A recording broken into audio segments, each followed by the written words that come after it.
தெலங்கானா மாநிலம் ஹைதராபாத்தில் துப்பாக்கிச்சூடு நடத்தி 6 லட்சத்தை கொள்ளையடித்து சென்றிருக்கக்கூடிய சம்பவம் பரபரப்பை ஏற்படுத்தி இருக்கிறது. கோதி பகுதியில் இருக்கக்கூடிய SBI வங்கி முன்பு இன்று காலை துப்பாக்கி சூடு சம்பவம் நடைபெற்று இருக்கிறது. ரசீத் என்பவர் ரூபாய் 6 லட்சம் பணத்தை டெபாசிட் செய்வதற்காக வந்தப்ப அவரை பின்தொடர்ந்து 2 நபர்கள் துப்பாக்கிச்சூடு நடத்தி பணத்தை கொள்ளையடித்து சென்றிருப்பதாக தகவல்.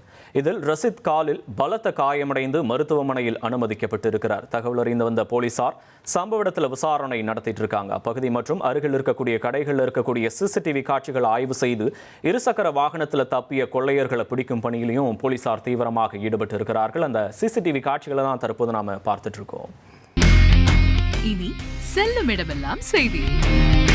தந்தி டிவியின் வாட்ஸ்அப் சேனலை ஃபாலோ பண்ணினா செல்ல இருக்கும் இடமெல்லாம் செய்தி. இதோ QR கோட் இப்பவே ஸ்கேன் பண்ணுங்க, ஃபாலோ பண்ணுங்க.